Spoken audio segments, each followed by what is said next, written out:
Okay, welcome to week 9, ghosts, spirits, and entities. All sorts of things that go bump in the night. First thing we're going to cover today are spirits, the friendly ones, the non-earthbound spirits. Now, not all earthbound spirits are not friendly, but we'll get into that in just a minute. I will be directly addressing only the primary entities that you could potentially encounter during a reading. So I'm not going to go into everything. No fairies, gnomes, or other assorted elemental or mystical beings. No unicorns. That would have been fun, but not today. The other side is what a religious person would consider to be heaven. Okay, that's where you cross through the white light and you move on to the next step in your evolution as a spirit. Most spirits have crossed over, even some of the quote unquote icky ones. When we choose our life paths, sometimes that includes doing negative things too, unfortunately. This does not always mean that the spirit within the current meat suit / vehicle that is occupying it is bad. Thus, when they die, the same white light will appear for them, and that is when they make the choice to cross over or not to cross over. So, for example, like Hitler, I'm sure he's a fan favorite for everybody. That being said, he is one of those people that I use as an example of somebody who, just because he was the epitome of evil during his lifetime, surprisingly enough, does not mean that he did not cross over. So I have a lot of people that will have icky people that come through that are just like, how in the world did that man cross over?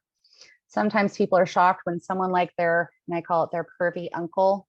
I think everybody knows what I'm talking about. It's just an example. Shows up in a session. Most of the time, they show up because it's to apologize and help a living person to get closure. When somebody is, just like I said, just because they're nasty when they were here, doesn't mean that they didn't still live throughout their life path that they were supposed to be on.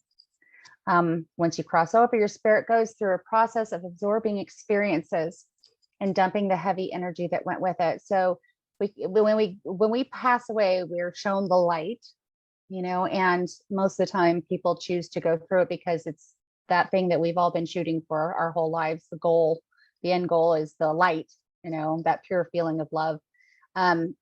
Most people go through, not everybody, but when they do go through, it helps them to kind of go to a sense that I'm sure we've all heard of this, that you go to school when you cross over. That form of school is a way of helping somebody to sit down, evaluate what they did throughout their lifetime. They'll look at an experience, take away the lesson from it, and then they will dump all the weight that kind of went with that. So we take away the lessons and discard the heavy energy crap that weighed us down during life. So even if they didn't get the lesson while they were here, that's where they'll go through school on the other side. That's why sometimes some people that, kind of take away their lessons as we go through life, we tend to go through that school much faster. We process, I call it processing. They process faster. Older souls tend to process faster. Even people that had a lot of stuff that they went through, as long as they were learning those lessons as they went, they still process faster. People that didn't learn those lessons as they went through it, though, sometimes it takes them a bit longer on the processing side. Okay, so as you can see, my beautiful image shows crossed over with the happy person and earthbound with the heavy weighted person. Okay. So spirits, the friendly ones, when a spirit that has crossed over comes to visit or communicate, they are able to do this on a much clearer and lighter level. The reason they're able to do that is because their energy is clearer. They're lighter. They're able to communicate easier. Okay. So I'm gonna get some water. They come from an energy of love and light versus drama and despair. So now we're going to kind of go into earthbound spirits and discuss more about them. These are the entities that tend to feel heavy and like the hypothetical icky. I had a spirit that came through in a session one time. It was somebody's father who was still earthbound, but they were allowed to come through in the session because they had a message that was vitally important for that person to hear to save their brother's life. Okay. So this person had not crossed over. I worked on them afterwards and I got them crossed over. But when he came through, he smelled like BO, hardcore, alcohol, just icky, heavy energy. Okay. Let's see. I'm not going to go into the religious perspectives, but if there is a hell, then earthbound spirits are in it. It's the equivalent of an alcoholic. And this is the example that I use a lot of the times. Imagine being an alcoholic and you feel guilt because you died from being an alcoholic, okay? And you left all of these people in your wake. When that light shows up, sometimes people, because of guilt or addiction, will turn away from the light because they're so stressed out, even as a spirit that's passed, that they want to go get a drink. Except they go to the bar and they can't touch a drop of it. So imagine being an alcoholic that can't touch a drop of alcohol, but can just sit there and watch people drink. I personally believe that that's worse than fire and brimstone. That's just my personal opinion. Most spirits that are earthbound or stuck are there due to their own making. Like I said, the alcoholic, they're all given the opportunity to go into the light. Everybody is. Okay. You know, they say that, you know, you have to be forgiven before you pass. Well, the universe, like I said, I'm trying not to be all religious on you, but the universe doesn't judge you before your body, just because your body has died. You get one more chance to go into that light before you get stuck. It's part of the natural process. Everybody that passes has that opportunity initially. However, occasionally, due to the free will, like the alcoholic example, people will choose not to go into light for their own specific reasons. And as you can see, I'm using the alcoholic as the example. So drug users a lot of times have that same pull towards the substance that they were addicted to while they were earthbound, or not necessarily earthbound, but, you know, here on earth. They'll choose to turn away from the light. People with high levels of guilt who may not believe that they deserve to go into the light, a lot of times will turn away from it, and then they get stuck. People who don't feel that they deserve that love that they feel coming from the light, they will turn away from it. A lot of people that dealt with heavy depression, I mean, we're talking like bad. That's why I always tell people suicide is like Russian roulette for the soul, because when you're in that frame of mind, just because your body passes, that intensifies the feeling after our vehicle, our body is no longer, when we're no longer attached to it, it makes that feeling 10 times stronger. So sometimes, like I said, and then there's always an exception to every rule. Okay. So, and I've seen many exceptions. So this is just an example. People who die fast or tragic deaths and don't feel like they should go into the light because of unfinished business. I mean, I think we all have heard about people with unfinished business. They'll stick around. I mean, I watched a gentleman that stuck around, stayed earthbound because he was worried about his business being successful still. I had to have a little chit chat with him. I was like, time to let it go, my friend, you know? So ironically, sometimes when you're doing readings, and if you encounter an earthbound spirit that comes into a session, you may actually need to do counseling for the spirit so that they can understand that they do need to cross over. They'll go into, I'm not going to go into spirit rescues today because that's a whole different topic that we'll go into more advanced courses. But for today, just know that they can be rescued. It's just a little bit of a process. So these spirits, like with the examples that I showed you, get stuck on our earthly plane of existence, which is why we call them earthbound. Okay, they no longer, or the longer they remain and don't cross over, the more confused they can become. It causes a form of spirit dementia. They can be rescued, same thing, but usually they need to be recognized, found, and crossed over by someone who knows how to do a spirit rescue. Okay, I had to do this in another location. I found a woman who thought that the house that she was haunting truly believed that the children that were there were hers. So these poor kids were being haunted by this woman, and again, had to go in, orient her, like, you know, ground her out, and then explain to her that she's been gone for a long time and then crossed her over. True fact, whole house smelled like roses afterwards. It was pretty amazing. That was her gift to the homeowner, was just to make her house smell like roses, because she was patient with her and she didn't realize she had been confused. So some earthbound spirits occasionally like to hitchhike or follow people that can sense them. Why? Because they can be disoriented, or they figure maybe since you can tell that they're there, maybe you can help them cross over. Eventually they will go away. If you know, sometimes that whole saying, if you ignore it, it'll go away. Sometimes it's actually worse. Other times you may have to explain to them that they are no longer alive and that they need to cross over, or do a spirit rescue, or call somebody that can. All right, we're going to move on to guides. I know everybody's excited probably about this part. These are higher level, more advanced spirits of people that have lived several lives here on Earth and have advanced to the next level.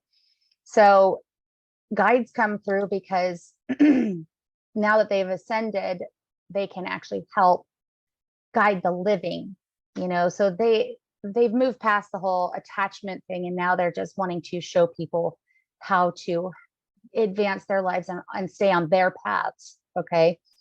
Guides are generally the voices or ideas that suddenly pop into your head, little voices we talk about. Sounds like you're having a conversation with yourself, or like on here, it says when you're thinking about questions, you may have situations that you need advice to help solve. Guides will pop in to help you solve those problems. Guides really like to pop into dreams too. I had one pop into my dreams last night. And the funny thing is most people almost can't believe this, but I've never actually seen my own guides. Not to this day. I've seen lights, but I haven't seen them as full-bodied, apparitions or anything. Most people don't see their guides. Sometimes we'll get a mental image that we can build out of our guides, which is helpful because then it kind of gives us a face. Guides are past the point of needing physical association to a physical body or a physical name. So I have a lot of people that'll come in and go, what are my guides' names? And I'm like, what are your guides' names? If you want to choose a name for them, then you can call them something. But they don't mind. Most of the time, they don't care what you think they look like or what you think that their names are, because that's your way of giving them a physical association. They're just pure energy at this point. When we listen to our guides, we tend to find life is easier, or our paths become clearer. And it can greatly lower your stress. Listening is very beneficial. There are some of us that are stubborn and fight the advice and want to do things our own way. Not that I know anyone like that. But how many of you have done that? How many of you have actually gotten the advice, had a download, heard the voice, heard your guys speak to you, got that gut instinct on what you should do, and then turned around and did the exact opposite? Now, just take a second and think about that. And how well did that situation turn out? Sorry, my mouth is very dry today, so I'll be drinking a lot of water. Okay. It is usually hindsight that shows me that it would have been easier or less painful if I would have listened. One of our tools that we have in our toolbox. Listening, invaluable. Guides and angels are known for jumping in when you need protection too. Hence my little picture that I put there. Stop. Like when you hear stop or turn now, and you don't know why, until you see that there's a huge accident that you would have been in if you hadn't listened. So sometimes hindsight's 2020. Most of the time hindsight is 2020. A lot of times things will happen in our lives and we're like, why? Because it was part of a lesson that we were supposed to go through. Understanding that and accepting that as we go through the process does make things a bit easier too. Okay, we're going to go into angels. Short blip. Actually saw one last night. I went to bed and I was still very sick. Had the flu this week. And apparently my immune system likes personal challenges. And I went to bed and I was like, okay, guys, need to be better. As I was falling asleep, I saw this incredibly bright light and felt this overwhelming sense of peace and calm. I remember actually falling asleep smiling. And that's usually a sign of an angel being there. I don't know if I even put that in this, but just so that you know, a lot of people that have had angel encounters report that they feel overwhelming peace and calm when they're in the vicinity of one of them. Okay, so absolutely love angels. However, there's a little side note on this. Once you understand why they're there, you may find yourself giggling when you think to yourself, I hope they aren't around me right now. Everybody thinks I'm crazy when I say that until I explain it. Angels are huge dynamic energy beings that are insanely powerful. They have the best energy you could possibly imagine. They show up when you're either in danger, in a really bad, dark place in life, potentially very sick from the flu, found out that one's probably one of them, or when there is the potential of imminent death for you or another. So when angels do show up, it means that something's really wrong. Okay.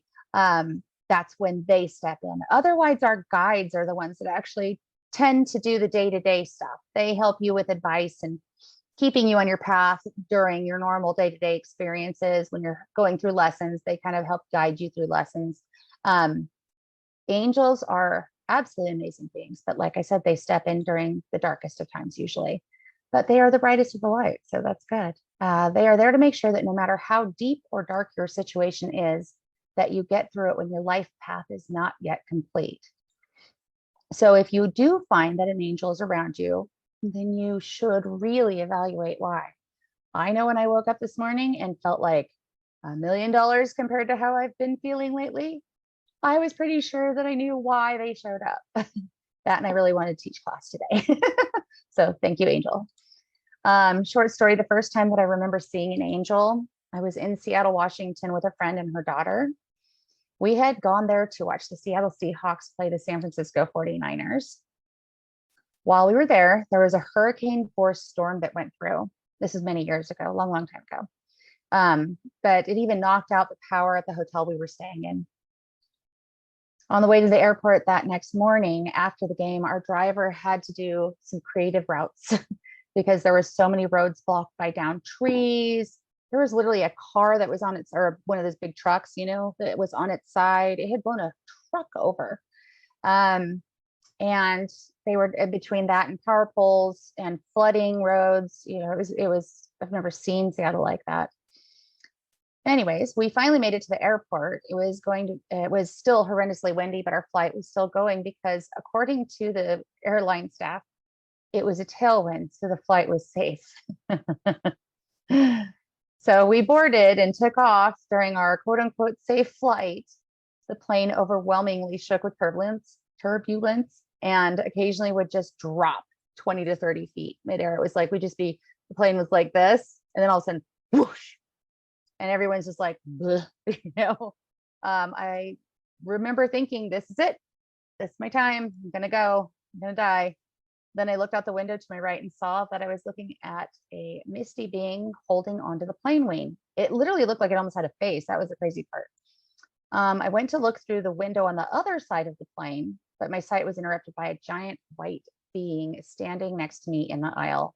It was off to my left. I looked up and I was like, oh, big, big, big, bright being.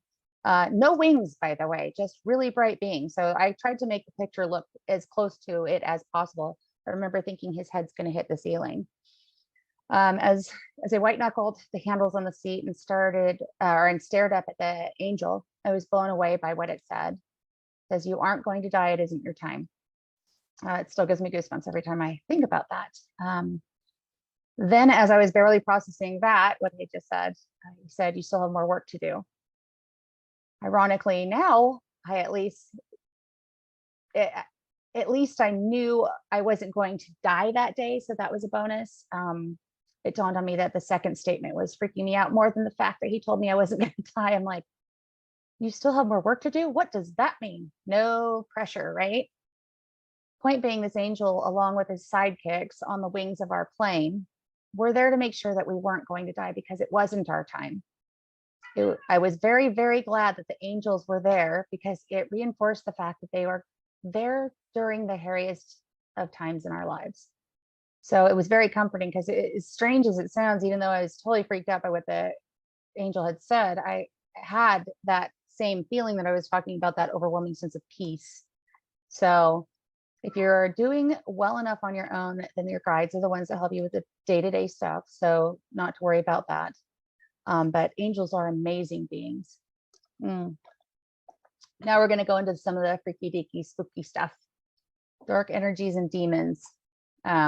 Yes, I realize the picture is kind of goofy, but I had to have a little air of me in there.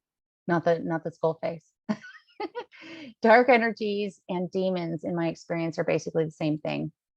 They usually look like misshapen shadows, globs of dark mist, or little dark shapes. They can represent in different ways. They can take human forms like children. That's freaky. I've actually seen one of those. But their eyes always give them away. Their eyes tend to look misshapen, or they'll glow different colors, or you can, if you're sensitive, you can just tell this is not a child, this is a demon, this is not a human, this is a demon. Okay.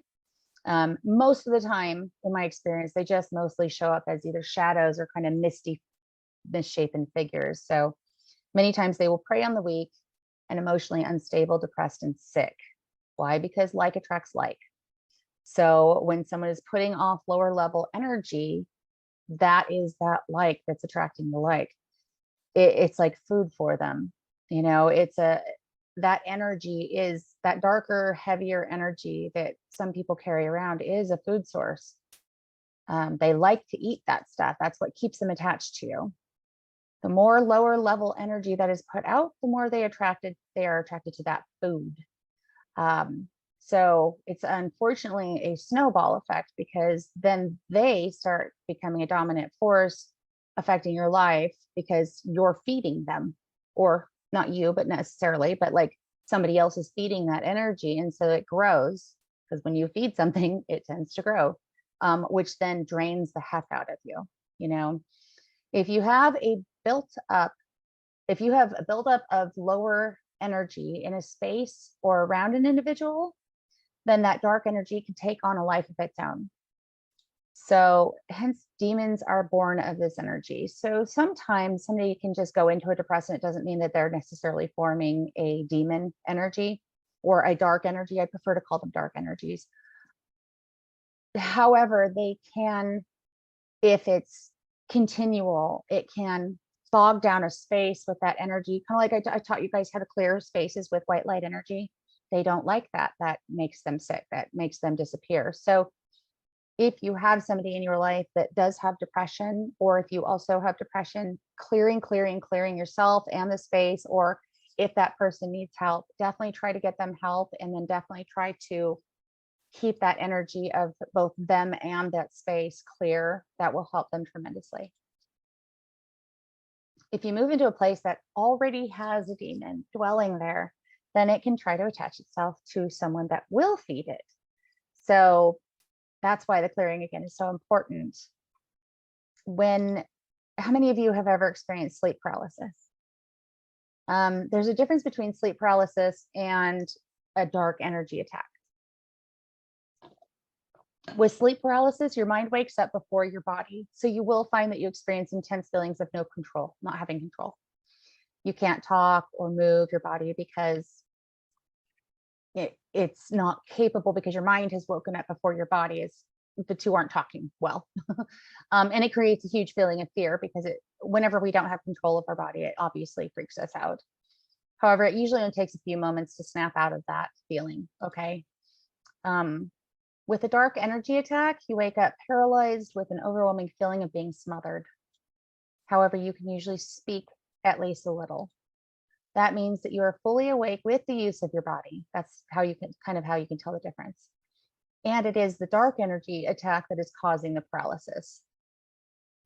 In those instances, the best thing that you can do is take control of the situation by using your white light energy clearing technique. It takes a moment to have it kick in. Dark energies do not like pure white light and will abandon their attack when you use it. That's why I showed the little kid like zapping white light at the cloud. One of the things that I have noticed is that they seem to especially like to attack people when they are pregnant, strangely enough. It's like a 2-for-1 deal. So this is the best time to really make sure that you are keeping up with clearing yourself in your space, or if you have a child or a loved one that is going through pregnancy, try to send them as much energy, positive energy as possible. If you're living with teenagers, you will also especially want to keep your space clear. They they're going through so much at that age, the hormones, body changes, everything else, stress, figuring out social dynamics. Sometimes they can come home with some pretty heavy energy. Though it's generally not their fault, they are very vulnerable because of their heightened emotional states and hormones. So I have noticed that they like to drag a lot of muck home with them, but they don't know that they're doing it because they're too young. So as a parent, just like we would tell them to take a shower if they smell funny, it's a good thing to help clean them energetically too and keep their space clear. Okay. I remember one day when I was actually in bed laying next to my husband, and I woke up to a dark energy attack. I was able to speak my husband's his multiple names, his name enough times to wake him. As he woke, the dark energy decided to abandon its attack on me. I immediately asked my husband, who, by the way, rarely sees anything spiritually related, bless his heart. I asked him if he could see anything on me. He said no, and then later that day decided to tell me the truth. He said he didn't want to freak me out any more than I already was at the time of the attack. So this is why he delayed telling me what he saw. He said that he actually watched a dark gray-black cloud lift off of me and fly out the window as I was telling him I was being attacked. And like I said, he just doesn't see that stuff. So for him to tell me that, I was like, ooh, that's good. Of course, immediately following the attack, I took my own advice, and I did use the white light energy to clear it. But when you're in the midst of being attacked, it takes a few minutes to think clearly, a few seconds, few minutes, depending on the person, to think clearly enough to remember to use your clearing skills. Okay. And that's not uncommon. If you have somebody that you know that is going through has been through some sort of an attack, or most of us, especially as a sensitive, you tend to have the brighter light. So we tend to go, ooh, bright light, and they will go towards you. And because even though we're brighter energy, when we're scared of something, we put off more food.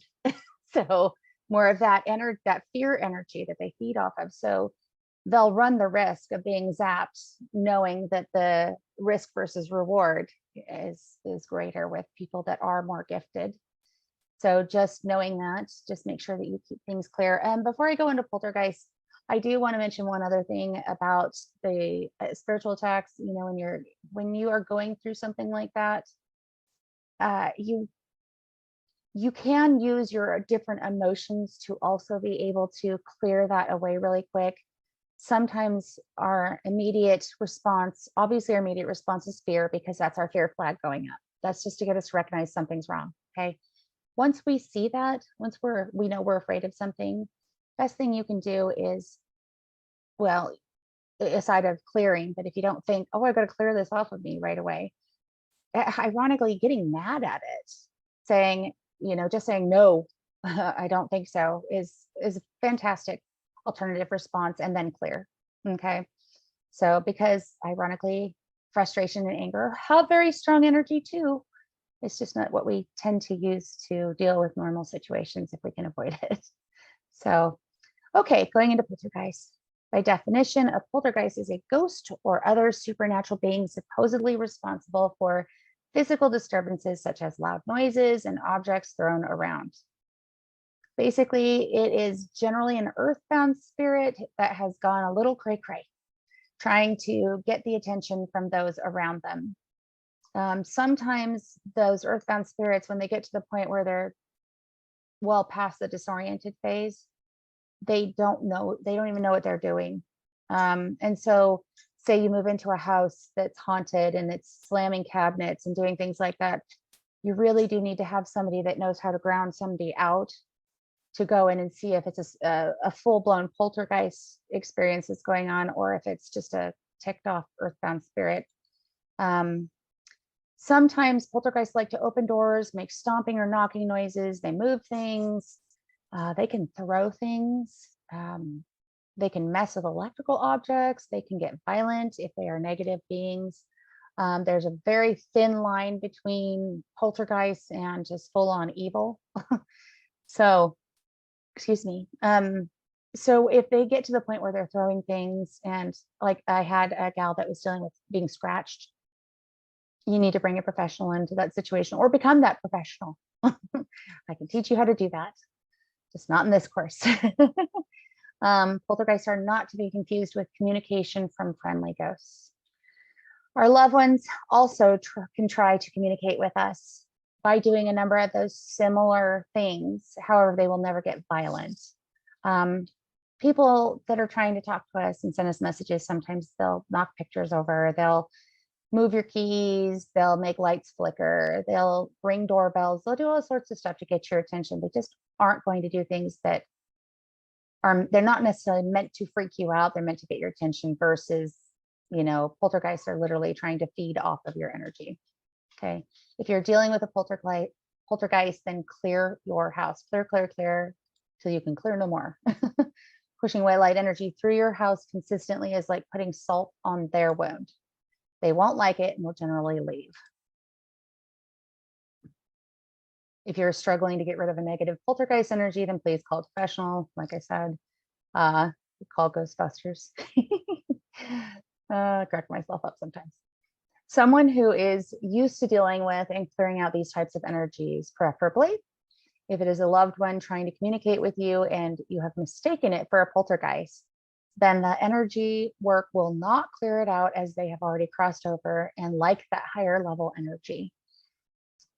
Good ghosts, good spirits, ones that have already crossed over that are just trying to give you messages, will not leave if you clear your house. There's a huge misconception on that.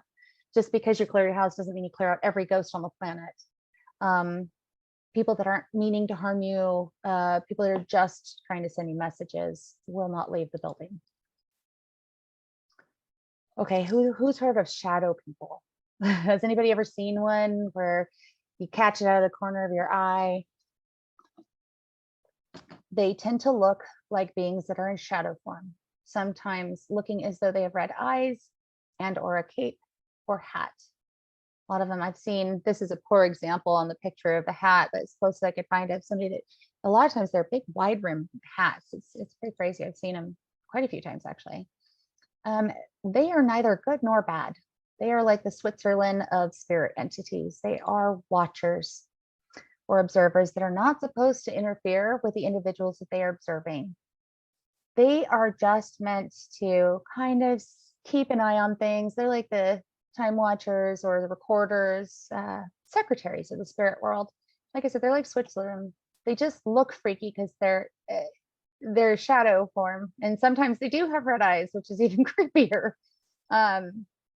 They won't harm you, and generally they disappear in like 0.2 seconds. You may, like I said, catch one out of the corner of your eye that's just kind of keeping an eye on things. But if it is a genuine shadow person, okay, I truly believe that these are interdimensional beings. I believe that they go in between dimensions in our world to kind of keep an eye on us, probably make sure we don't get in too much trouble. So when you see one, it can catch you off guard when you see them. Again, they will not interfere. If they're a true shadow person, they will not interfere with what you have going on. They are not dangerous. They do not haunt people. They are just watchers, observers. If something dark and shadowy does cause either movement or does start to interfere with things, that is not a shadow person. That is a dark energy. Okay. So I know we kind of cooked right through class today. I do want to make sure that everybody has some time to review your notes. I'm going to answer a lot of questions right now because I know that we're going to have a Q&A at the end of class 10, but there's some other stuff that I do want to cover before we're completely finished. The reason is because the reading section, doing a full reading, It's quite extensive. So I'm going to give you a little bit more homework than what's actually on the slide to be able to get ready for next week's class. When we cover a full reading, the review of the previous lessons will be invaluable. And remember to keep your stress and anxiety down. They are psychic ability killers. I'm going to finish this up really quick and then we'll go back into the live mode. Let's see, week 9 finale. Now that we have covered some of the main spirits and entities that you could encounter, let's get excited about next week's topic, how to do a reading from start to finish. Plus, there's going to be some reading do's and don'ts, types of readings, clients that are state of mind, and more. So I'm going to close out of screen share now. And I'm going to ask if anybody has any questions on the spirits, the types of spirits that we did cover so far. And then I have a couple other ones that I kind of want to cover that aren't in the slideshow. So any questions so far? No? Okay.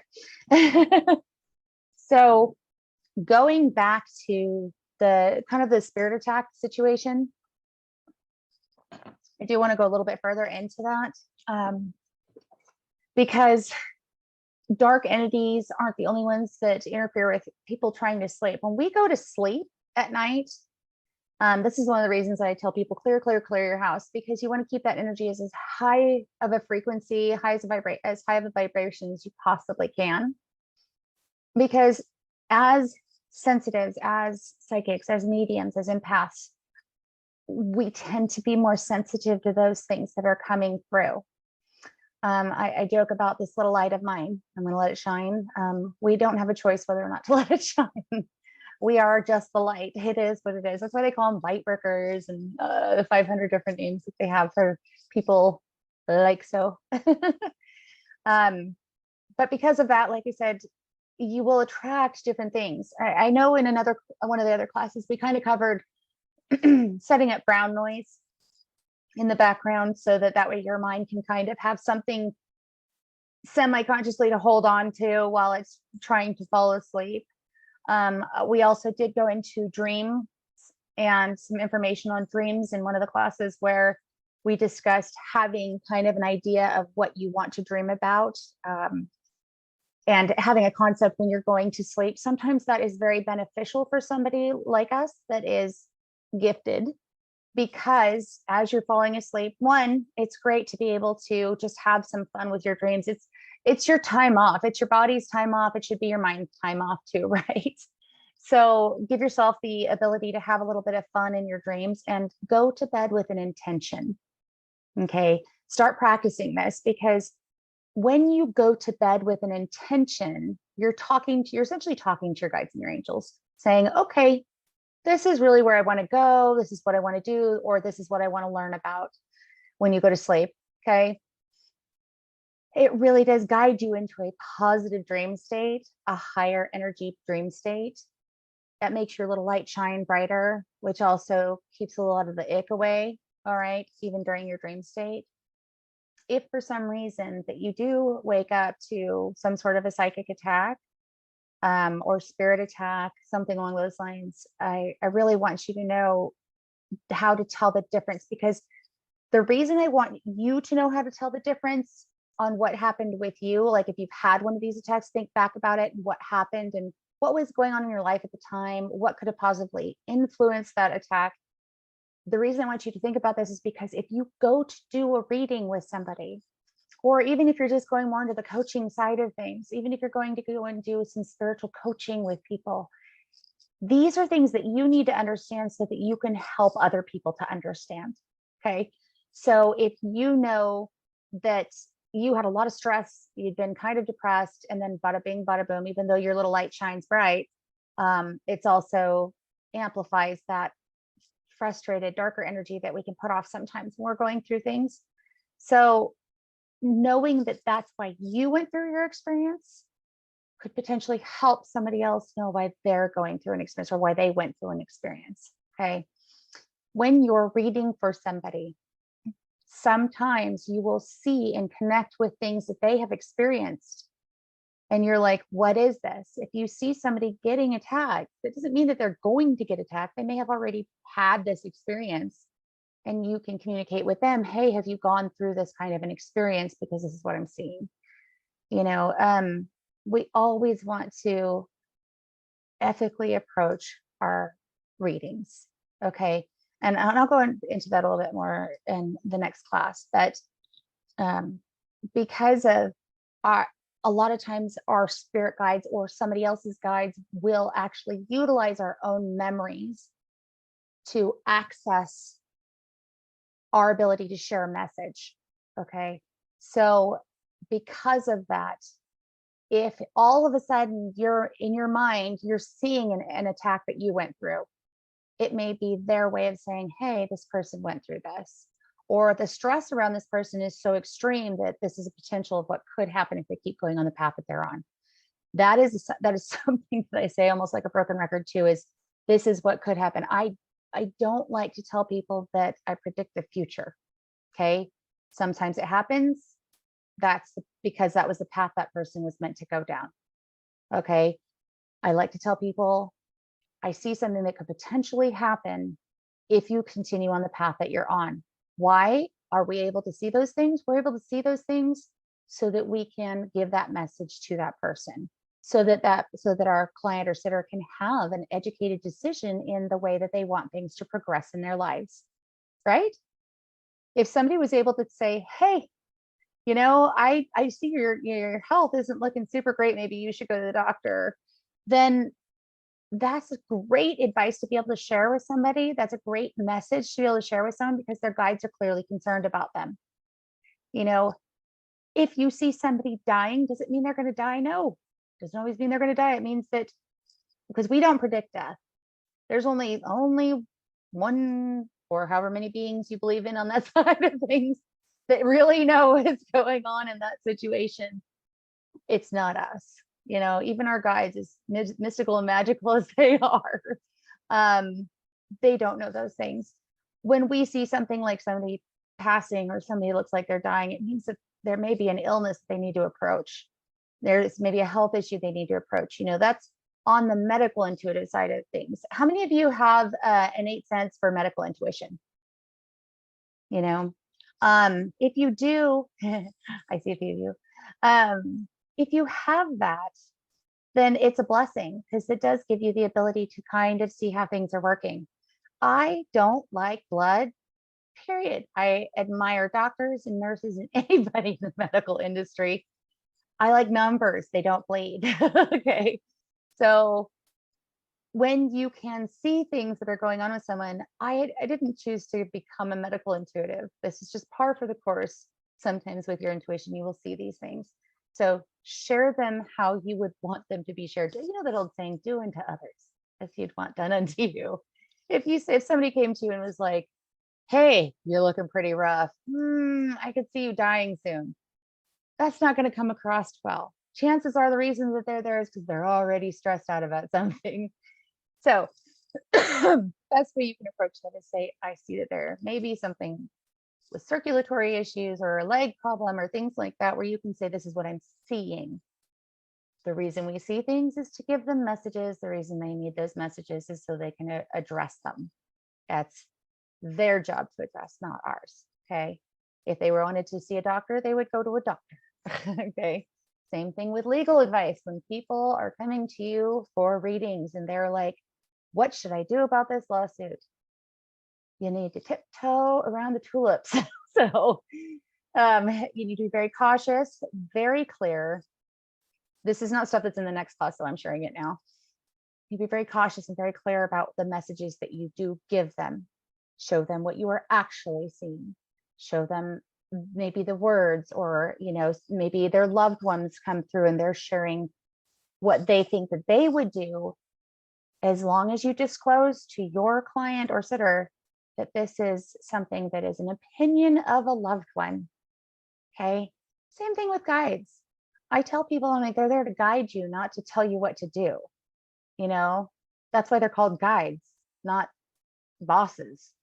You know, and so you want to make sure that you communicate that really well with your client if something does come up like that, or if they do ask about legal situations. Because, you know, without going into too much of the next class, you should never ask your clients what they're there to see you with or for. Okay. That should be something that you connect with their guides, you connect with their loved ones, you connect with your intuition, your empathic abilities. You utilize that to find what is actually going on in that situation. And then if you get to a point where everything's rolling, everything's kind of, comfortable, you've given them all the messages that their guides and loved ones have shared with you so far, at a certain point, then you can say, would you like to ask me a question? That's usually the point when somebody's like, what should I do about this lawsuit? What should I do about this crisis? So again, tiptoeing through the tulips, you'll have to really pay attention to what you're telling people, because your words make an impact. Okay. Any of you that work with people already are probably quite aware of how much your words make an impact, right? So it's one of those things that with readings, that's one of the reasons I implore people to make it to the end of this course before they go out and start doing readings for people, so that you know how to deliver things. There's a lot more to reading than just being gifted. So, like I said, you end up being almost like a counselor at the same time. So does anybody have any questions so far? I am going to talk about one other little thing, which I said I wasn't going to talk about, but I'm going to do it anyways. There are some mystical beings, that do like to wreak havoc in places. Fairies I have never personally experienced them, so without having seen them, I'm relying on other people's opinions on this. So just my disclosure for class today. I do know people that deal with that kind of, energy. So they deal with fairies and all of those kind of more mystical side of things. I call it the fluffier side of the fluffy stuff. So they can be very mischievous. They can move keys, hide things, from what I understand. So that's also not what I would consider to be a poltergeist or a dark energy or anything along those lines. If you can kind of go through a checklist when you're dealing with a haunting, because people will call you about hauntings, people will ask you about hauntings, they will ask you about your house, and like I said, remote viewing's not covered right now, but we'll go there some point. When you are connecting with that person's energy and you link, you remember the tree of energy links, you actually link to maybe to their home or to the spirit that may be attached to them. This happens a lot, and you see what's going on in that area, then you can kind of go through a little checklist. Is it a friendly ghost? Is it an earthbound spirit? Is it a poltergeist? Is it a dark energy?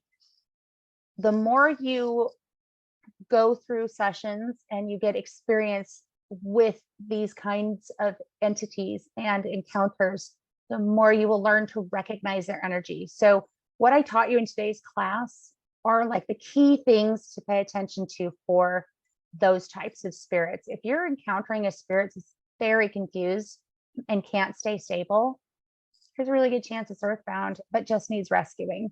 And so that's why recognizing these key points on how to see what type of entity it is, muy importante. Question? Not so much. All right. You guys are the easiest crowd ever. So for next week, I do want, is next week the last class? Okay. It actually popped up for once. That's lovely. Next week is technically the last class in the series. However, we have the bonus class for anybody that wants to attend that. It'll be recorded either way, so that's good. But next week is class 10. That's why we'll have the Q&A afterwards. And make sure you write down any questions that apply, like kind of like what I said last week. Write down anything you can think of that has through the whole course. Any questions you want to reflect back on. That's why I was saying go back through your notes, see if there's anything that you're just like, oh yeah, I forgot about this, or I really wanted to know more about that. So I know that when we were covering the dream activity portion of it, everybody was like, dreams. So if you have questions about dreams, write them down. A veritable plethora of information when it comes to stuff, probably because I've just been like this forever. And honestly, just come from a very interesting family who's also dealt with this forever. So I will rely on my experience in those avenues and tell you as much as I can. And I won't be doing personal interpretations, just to put that out there. Okay, personal interpretations we have to do on a separate thing. But class 11, which is the bonus class, pardon me just a second. Class 11 is for all of you that, you know, even if you don't want to necessarily turn it into a business, this class is geared more towards how do I actually, you know, deal with clients, book clients, you know, or even friends that want to come in and see you because they're like, oh, I know what you do. It happens. Word does spread. So, and it does kind of outline the do's, the don'ts, the things that'll make your life easier if you do decide to go that direction, some basic structure, kind of like a checklist of things in order to be able to make your life easier if you do decide to turn it into something along the lines of a business. Okay, so that's class 11. But we've got a couple weeks till then. I know, I can't believe it. We're getting so close. It's so crazy. Yes, Vanessa. Yes, Vanessa. Okay, I see your hand up, but you're not asking anything. So, all right. So, sorry, I forgot to unmute. I was talking without unmuting. Okay.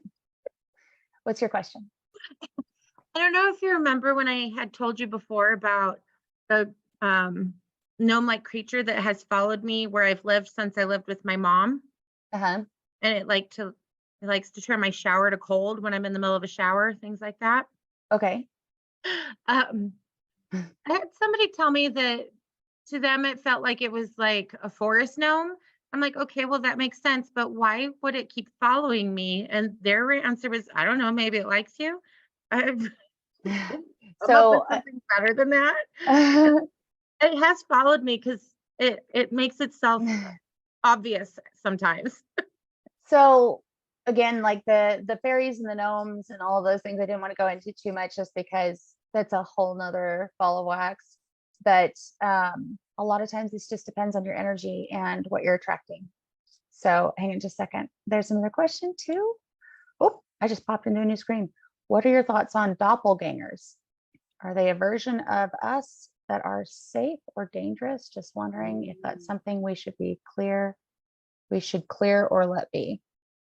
Doppelgangers. I believe that doppelgangers are people that are basically kind of like a twin of ours. Isn't that correct? Am I correct in assuming that? So some people think that there may be, you know, they think that everybody's got a doppelganger somewhere.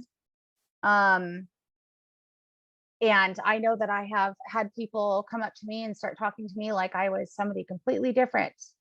And I've had to be like, sorry, not that person, you know. But as for, you know, if they're safe or dangerous, I think that they're just, you know, different person, similar body. So if there's an energy that's similar to yours, that is that where you're going kind of with that, or because I don't think you can clear a doppelganger just because they have a different soul. So it's just another human being that just happens to be twinsies. You know, yes, they are often seen in your home and they look exactly like you. I think that's a mirror. Let's see, not human, but an actual spirit. And just for everybody's information, this is actually my little sister that's asking this question. So I hate you, LOL means she loves me. So if you're actually seeing a spirit that looks just like you, that is not good. Nobody should show up in your own image. They should not be.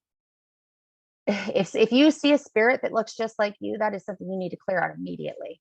Okay. So an energetic doppelganger, I see where you're going with this now. But yeah, if you see something like that, clear, because nobody should be mimicking you. There's a lot of history for those of you history buffs about different deities that like to pull jokes too, that will show up in your image. I don't tend to go into Roman gods or anything, any kind of Greek mythology or anything along those lines. But if you feel like studying it, what is it? Noki? Is that right? The god of the jokester god or something like that. Anyways, so yeah, the Loki. I'm like, Noki, that's a food. Yeah, Loki. Thank you for correcting me. Yeah, if something shows up and it looks just like you, yes, you need to clear it out. That means that it's usually a negative entity trying to scare the crap out of you and trying to feed off of you. So, any other questions? No? Yes? No? All right. All right. Well, then definitely review your notes over this next week and, keep up with practicing. Obviously, keep things clear. Don't forget your water. I sound like a water preacher again, but yes. So, and make sure that you keep your, write down any questions that you have, because next week will be week 10 and we will have the first hour will be the class. And seriously, this is an intense class. Like, I know I've said this before, but this one's probably going to go over. So it might cut into a little bit of our Q&A time, but it'll be well worth it. And if you have your questions ready, that will be very helpful. So, okay, everybody, I'm going to stop the recording now. So have a wonderful week and I'll see you next time. Thank you. Bye. Thank you. Bye, guys.